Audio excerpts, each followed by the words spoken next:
Alright, mate. How's you? So this here's a new idea that I've got for a channel. So I'm not sure what to call it yet. I was thinking God's Counsel or Solving Problems with Tarot. I don't really know what I'm going to call it yet. I suppose by the time this video is posted it would have to have a name.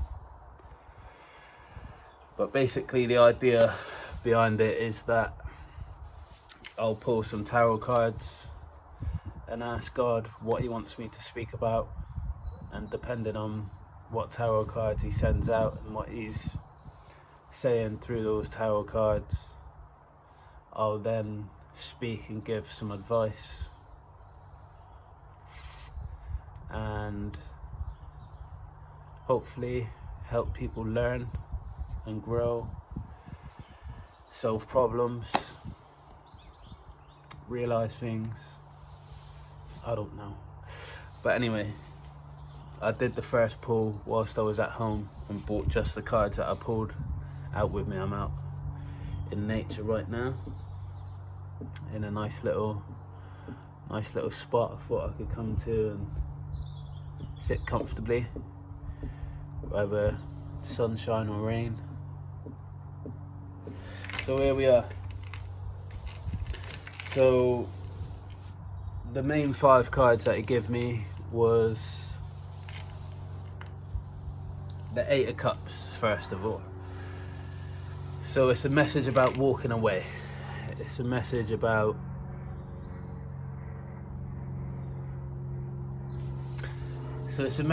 learning when to walk away in life in general, whether that be from relationships, from job situations, from people, places and things in general. There's a lot of things that we should walk away from, but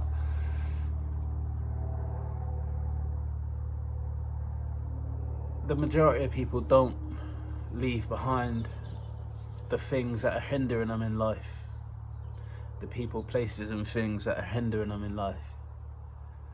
And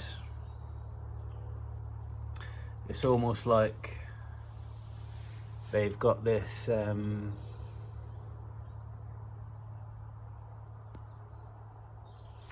don't know how you would call it really. It's like a unnecessary loyalty to things that don't serve them. And I could give myself as an example here. I'm the most extreme example, but probably the best example at the same time. I've walked away from jobs, family, friends, relationships, family mainly. But it took a long time for me to realise that I should walk away from them. There were a lot of warnings along the way, a lot of attempts on my part to have discussions, to try and clear up the things that I wasn't happy with and the things that were being said or being done that ultimately were things that weren't for my greatest good, but also things that were bringing out the worst sides of me. And I take full responsibility for that. And my responsibility lies in the fact that whilst I was being treated in the ways that I was being treated and getting upset and angry and frustrated and albeit triggered, but the main part that I can take from that is I was allowing myself to stay in those situations. So even though it was other people's behaviours that was triggering me, it was still my own fault, because I was allowing myself to even be around those triggers, you know? there were many conversations where I'd attempt to show these people that, look, I've done a lot of internal work and I've realized that A, B and C have been triggering me, and I've attempted to come from all different angles to address this, and you're not respecting the fact that my triggers are my triggers. You know, I'm getting a little bit lost in this conversation because I don't really have anything to focus on. I'm just like talking for the sake of it. I did say to myself, I did plan on delivering this video as though I was giving advice to a friend or a loved one. A friend or a loved one. I don't really have any anymore, but I had a conversation with someone last night, and when I'm directly talking to someone and I know exactly what the problem is, like, I get into this flow state where I can really access information in a very direct and useful way and really get complex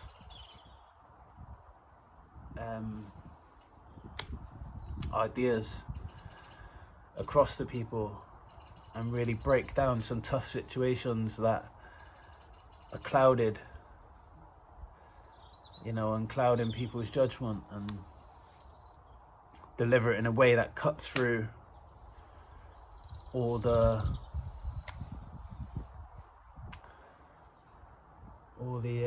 confusion, you know. But basically,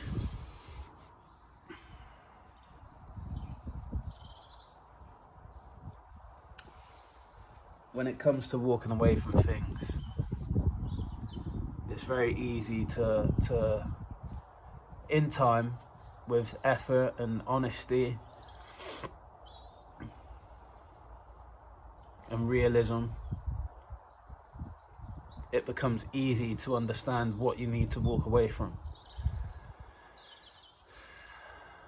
Anything that goes against your core beliefs, anything that leads you to act out a character, any situation that seems to drag you out of your base, your foundation. You know, there's not a lot of people in the world who are true to who they really are at their core when they're out in the world. You know, I don't want to say we, because I don't really do this, but we as human beings, humanity on a whole, we tend to bend to other people's will. We tend to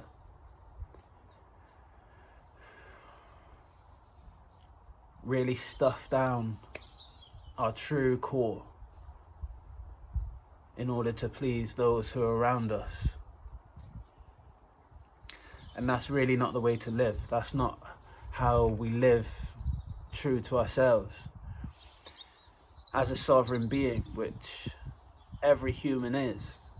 But the majority of mankind have succumbed to giving away their sovereignty. And it's not your fault. It's not the fault of humanity that this year's happened. Sometimes it is. Sometimes it's willingly given up. But in the same way that an abused spouse or partner starts to act out a character and becomes a shell of who they really are due to abuse, that's what's happened to humanity, really. We've really been abused by the people that run this world, by the people that we give our powers away to run this world. And in doing so, we've allowed ourselves to be gaslit into not being our true selves. And then that there has a massive knock-on effect, because then we go into relationships and we allow other people to do that to us, and the people that are doing that to us are learning that from how they're interacting in the world, and it's just led us into this really, really tough place where life is a shadow of what it should be. And that there is the key to why life is so bad, why life seems so shit. The key to it is that just the same as someone in an abusive relationship becomes a shadow of their former self, that's a state of humanity at the minute. The majority of humanity are a shadow of who they should be. And I'm gonna stay on using the abused partner for this example because it's very relevant, but I don't think many people understand it in this way. And I think that once people do begin to understand it in this way, it'll help us to move out of the way of thinking that the majority of people have. So, you know, we've all known someone who's in a relationship where their normal bubbly self just isn't there anymore. Their normal, outgoing, happy, positive, loving self just seems to dwindle away. And those of you that's witnessed this or experienced this on either end will easily be able to identify with that, would easily be able to sympathize with what it is that I'm saying, of how when someone's in an abusive relationship, it really drains the life out of them.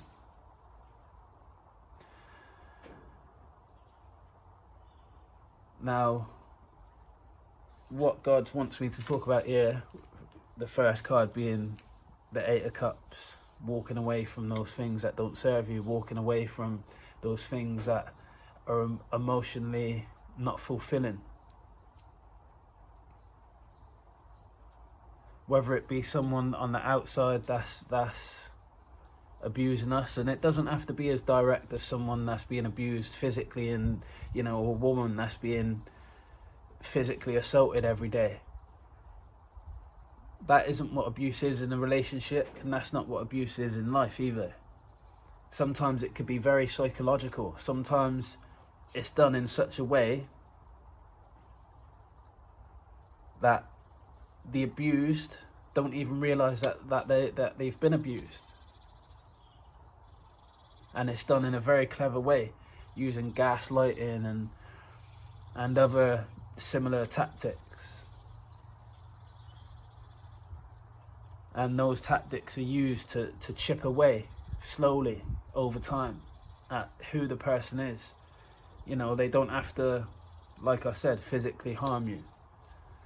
And the majority of the things that's gone on in the world that's led humanity to be in the state that it is, and therefore create the world that in the way that it is today, are those kind of things. Psychological warfare,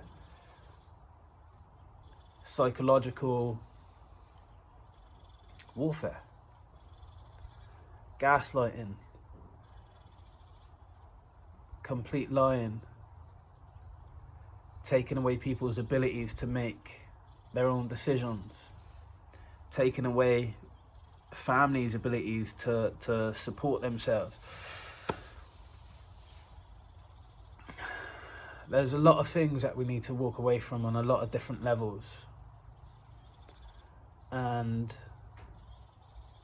we need to learn how to really evaluate what's going on in our world, in every single little situation, and evaluate whether it's worth having that in your life. And it's hard to begin with because we're so Those things are so deeply ingrained within us. They seem like they are such a big part of us. But really they're holding us back, which I could really delve into this and go a little bit further, but I feel like I would need to be a little bit more organised and maybe write out some sort of bullet points to keep on track. But I do want to move on to the cards that came out after that, but I feel like I've not finished saying what I need to say on this subject of walking away, because it's such a vast subject. It's the main theme of what God wanted me to talk about today, walking away. And the cards that come out after are positive and explain why we need to walk away and what happens when we do learn to walk away. So I'm excited to get onto that, but I feel like I feel like I haven't done a very good job in explaining walking away, what to walk away from, how to really recognize things that no longer serve us. So let me touch on that a little bit. Recognizing things that no longer serve us. I touched on it a little bit at the start, and I said it's things that make us feel like our boundaries are being crossed.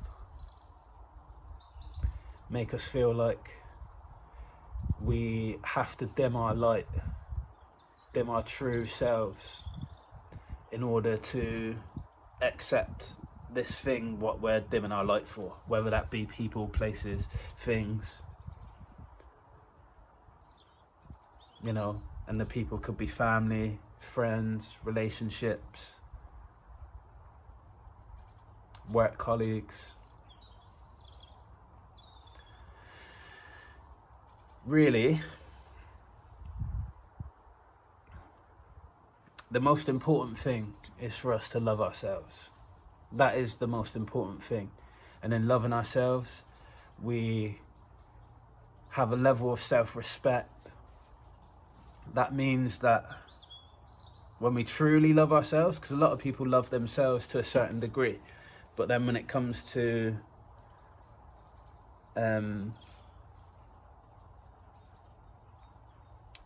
loving yourself enough to respect your own happiness, to respect your own boundaries, a lot of people is not willing to put their foot down with every single thing that crosses them boundaries. A lot of people don't even love themselves enough to create strong boundaries. And that's what this conversation is about. It's about loving yourself enough to make boundaries in every aspect of life.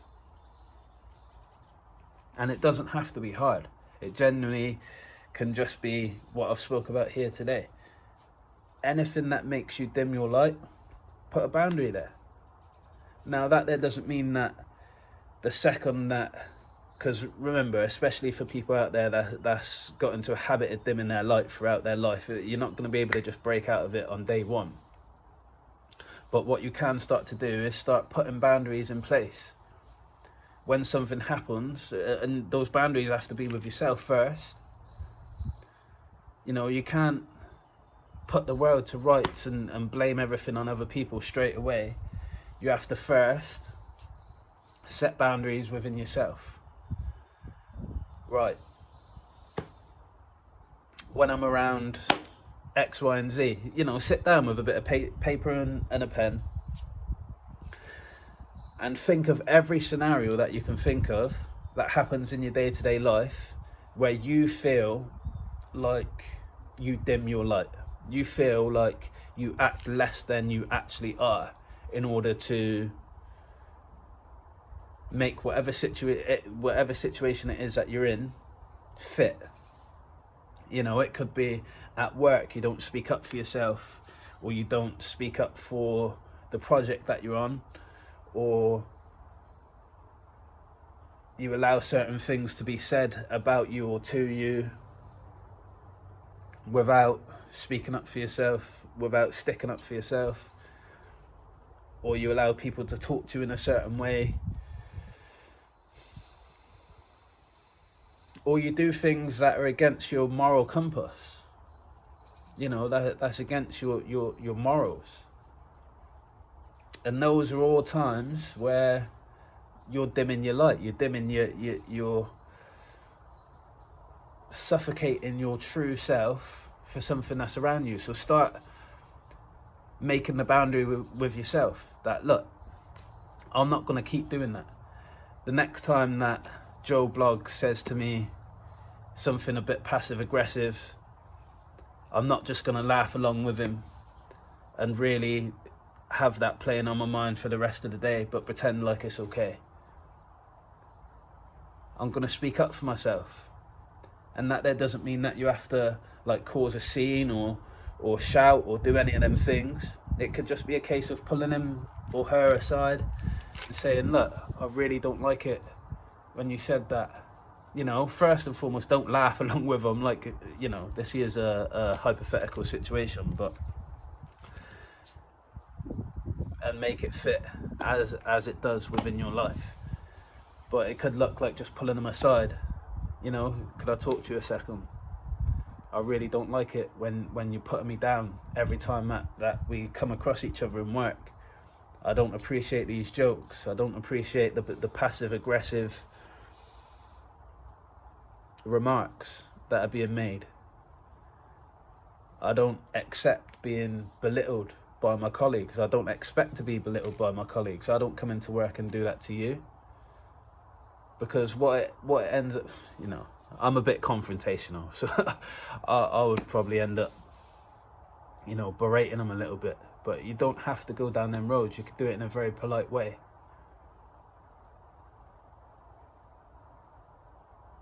You know, I'm working through this at the same time, but maybe pulling them aside and explaining that, look, I don't speak about my colleagues in that way because I know how it feels to be spoken to or being spoke about in that way, because I hear you do it to me and I hear others do it to others. And for me personally, I may laugh along, or I may have laughed along in the past when you said these things, but it plays on my mind for the rest of the day. And I've made a conscious decision within myself to not allow that anymore. So I'd appreciate it if you stop doing that, because I don't do that to you. And if they have any respect for you, they would be happy to accommodate what it is that you want in that situation. Sorry if my examples aren't very good at the minute. If anyone is watching.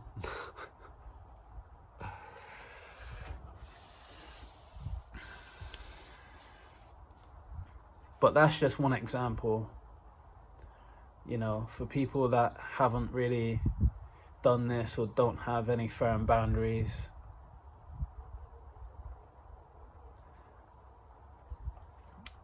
It starts with us first.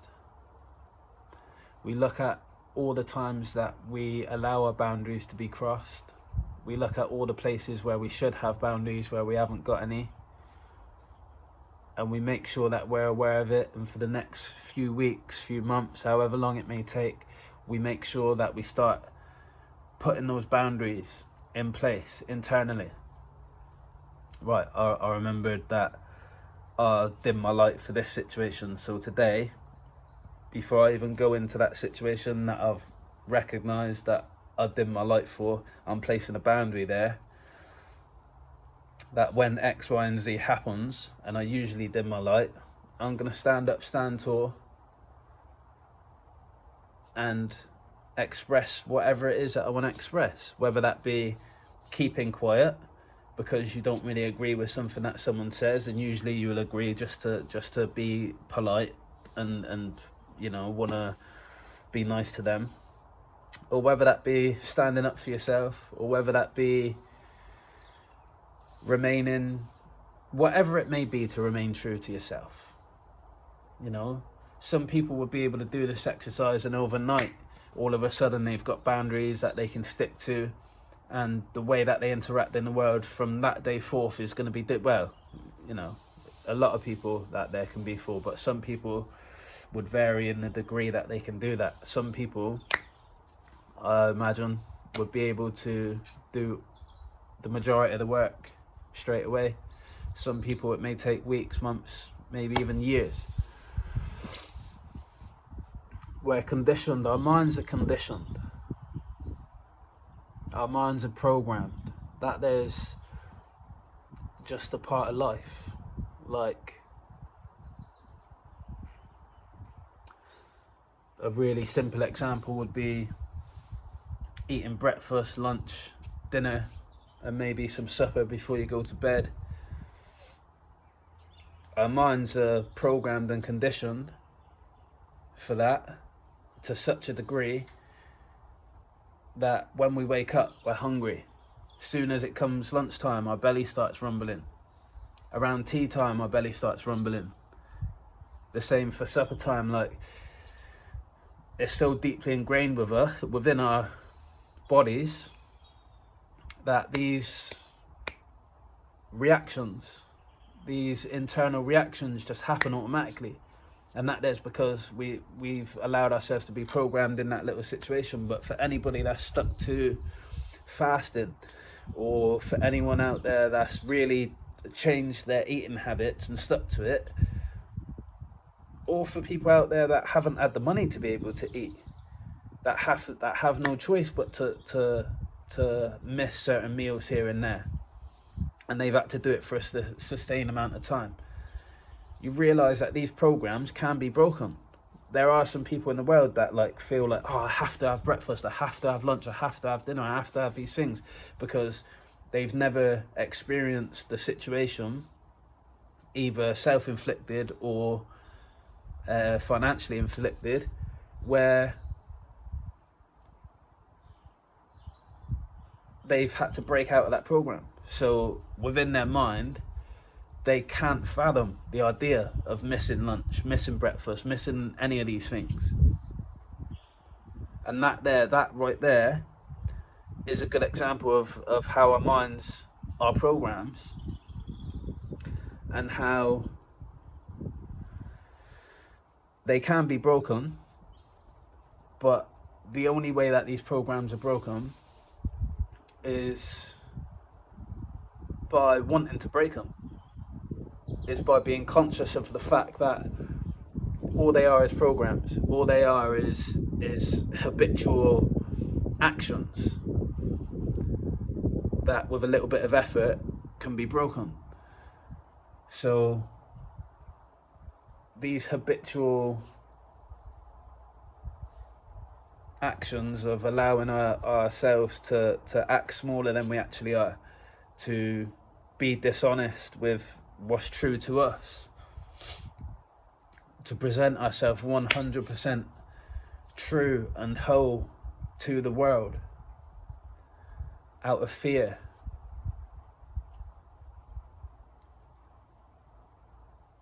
or whatever else may cause these things. They're programs that can be broken. But I feel like I've said enough about that. If God wants me to speak about it some more, it's going to come up again in one of these future conversations. So the cards that came out after that were all positive cards. Ace of Wands, Strength, King of Cups, and the Empress. So what God wanted me to talk about here was how staying stuck and not walking away from things that no longer serve us block us from being able to create the life that it is that we want, to be able to co-create with the divine, with the universe, with our higher selves, with our ancestors, with God, with all that is. we block our ability to create the lives that we want by refusing to walk away. So I'm not sorry, but even though the first part of this video may have been a little bit negative, I don't know how it would be perceived, but there's a very positive reason why we should learn to do these things, why we should learn to be true to ourselves and walk away from what doesn't serve us. Because on the other side of doing that, we open up a whole magical world to ourselves. We open up a whole world that is just waiting there for us. It's already here. There's alternate realities living side by side, living simultaneous to what we perceive life to be. But as long as we stay in situations that hinder us and don't serve us, we're closed off. We're wearing like blinkers. We can't really see. All we can see is this tunnel vision. Oh, I've got to do this, I've got to do that. Like, I need this person to stay in my life. I need this situation to stay in my life. But as soon as we start to look outside of this tunnel vision and we realize that there's a big, beautiful world out there for us that truly isn't asking us to dim our light, to act small. As soon as we embrace that and we walk into it wholly and authentically,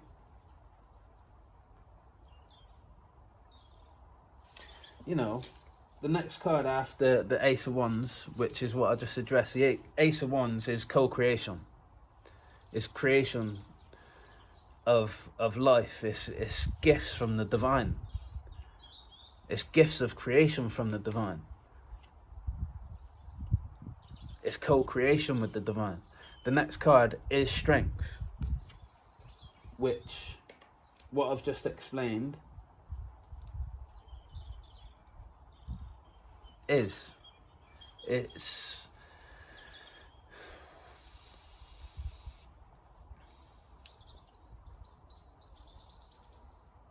well, the Strength card means a lot of things, and they all of the things that it means for me, each reader is different, but all the things that it means for me is relevant in this conversation that we're having right now.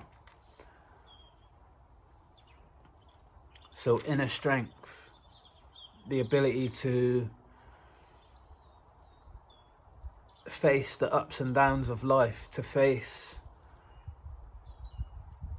external manipulations, internal manipulations, because we lie to ourselves as well, and still be balanced and be able to be true to ourselves and, you know, remain focused. All these things are what strength represents to me. Having a strong connection with your spirit guides, with your ancestors, with the divine, God, the universe, ascended masters, angels.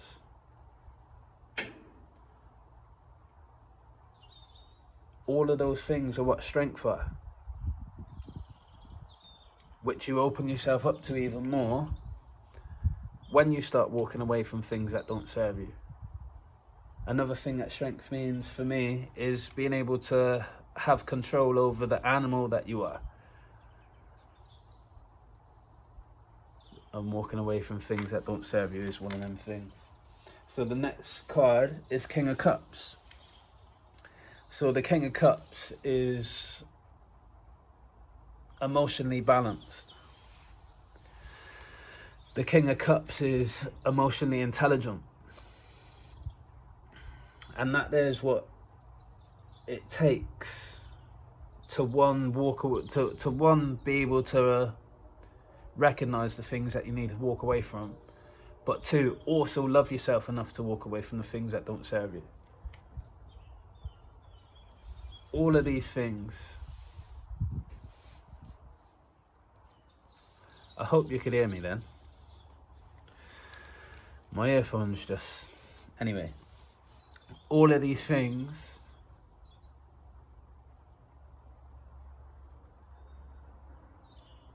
are things that takes the King of Cups energy or the Queen of Cups. You can put both of them in that situation in place of this card.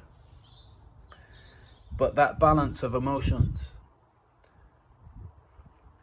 that emotional strength, is what is needed to be able to know and recognize what to walk away from, but is also what's strengthened when you actually walk away from these things. So it's like a self-feeding loop of self-love and self-growth. When you walk away from things that don't serve you anymore, not only is it good because you can start to co-create life and you know, begin to manifest a lot easier, whether that be material or whatever it may be. But it's also good for you. It's good for your soul, good for your body, good for your self-respect, good for every aspect of you as a human being, good for your emotional intelligence.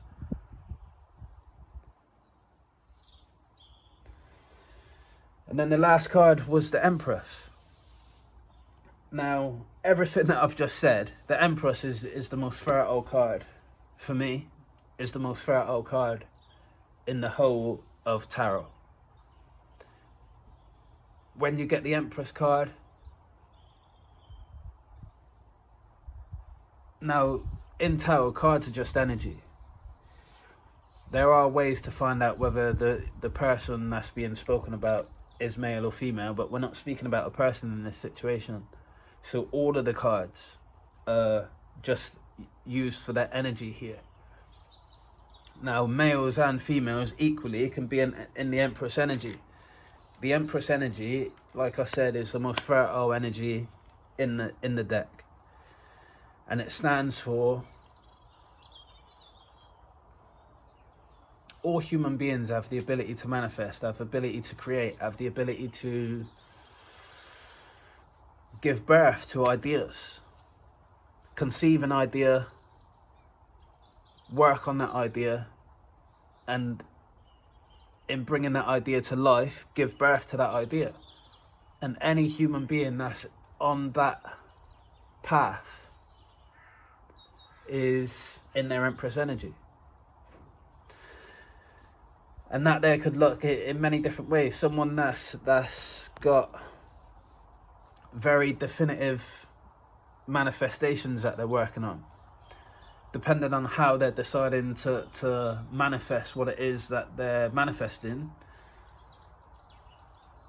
are going to be in their Empress energy. If it's someone that manifests in a very gung-ho, out in the world, pushing through, they're not really going to be in their Empress energy. There will be Empress energies within their creation, but they're acting from a very male energy in that situation. So the Empress card won't represent them very much within that manifestation sequence, let's just call it. But someone who manifests in a way of deciding what it is they want, understanding the human capabilities of attracting whatever it is that we want in life, and allowing the universe to bring it to us, and life to bring it to us, and our own power of manifestation to bring it to us, rather than going out there gung-ho and forcing your way to it, sitting back and allowing it to come to you. Those people are 100% going to be an Empress energy.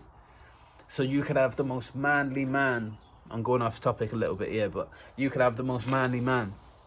If he's manifesting in that way, every read that he has done is going to come up, the Empress is going to come out within that read, because of the nature in which he's manifesting. Now, what that's saying to me, with the Empress coming out at the end of the 5 cards, is our ability to manifest as human beings is massively, massively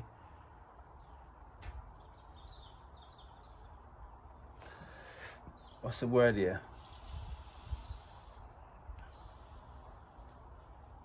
underused, but the word I'm looking for could be summed up by underused.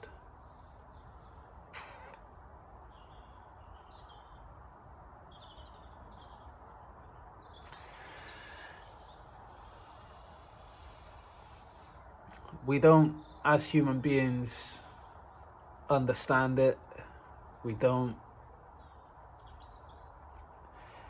Anything that you don't understand, you can't embody, you can't experience in its entirety. There's a world of true human abilities just waiting on the other side for all of humanity. I don't know exactly how he said it, but Jesus said during his life that a time will come where mankind will do greater feats than I. And the Empress coming out at the end of these 5 cards, that's what that's talking about. When we learn to walk away from the things that don't serve us, when we learn to walk away from the things that are stealing from us, stealing our joy, stealing our self-respect, stealing our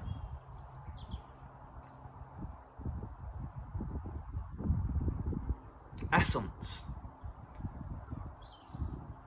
And really it's not stealing it, we're giving it away. But when we walk away from the things that we're giving away our essence and joy and happiness to, all of these things are waiting on the other side. And once we learn how to live within this whole new way of life, once we learn how to live within the realities of what it looks like when we walk away from the things that no longer serve us, and we start co-creating with the universe, and then we start strengthening our own selves internally, externally in the world, building a stronger bond between us and the divine, using our emotional intelligence, and in turn strengthening our emotional intelligence, which this whole act is going to do naturally.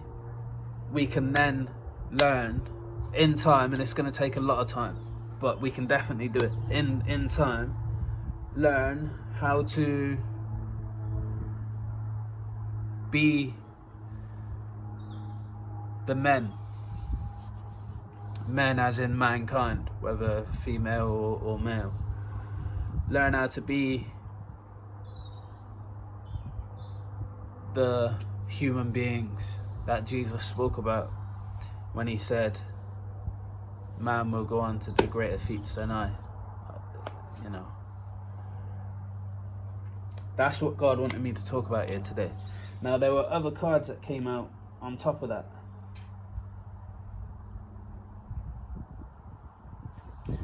which I'm not going to speak to. It's just collaboration, betrayal, new ideas, passion. So I guess God wants me to talk about any collaboration with anyone that's betrayed you in any way, shape or form. Whether it be a small betrayal, whether it be a betrayal that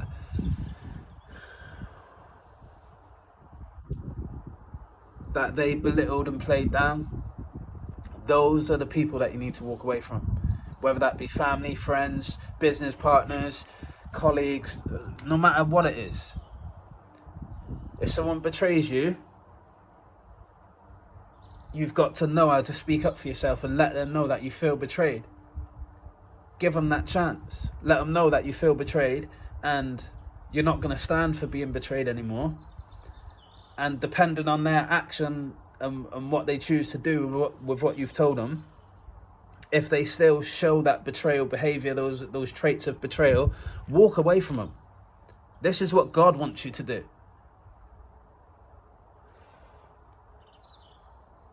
And walk towards your own ideas. Passionately walk towards your own ideas with the Knight of Wands and the Page of Swords. Passionately walk towards your own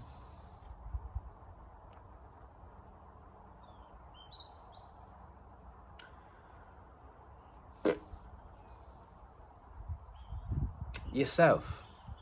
yourself. All is mind. All is mind. Passionately and happily walk away from all that does not serve you. Love yourself enough to happily get up and walk away. And in doing so, the last two cards that came out was the Six of Pentacles and the Sun. In doing so, you're going to bring balance to your life. You're going to bring equal give and take between yourself and the life that you've been blessed with. And when you do that, it's going to lead to ultimate happiness. There's no card that represents happiness more than the Sun card. That is ultimate happiness. So even if in the face of it, it may seem hard to do, and it may seem like to walk away from everything you've ever known is really hard, and what are you going to do? And when you actually do, and you do it with passion for the love of your own self, for the love of your own life that you've been blessed with, you cannot experience anything but happiness from that. You cannot feel anything but happiness from bringing balance to your own life. And I feel like I've spoke about what the cards that God provided for me when I asked him to the best of my ability at this present moment. And I look forward to making another video.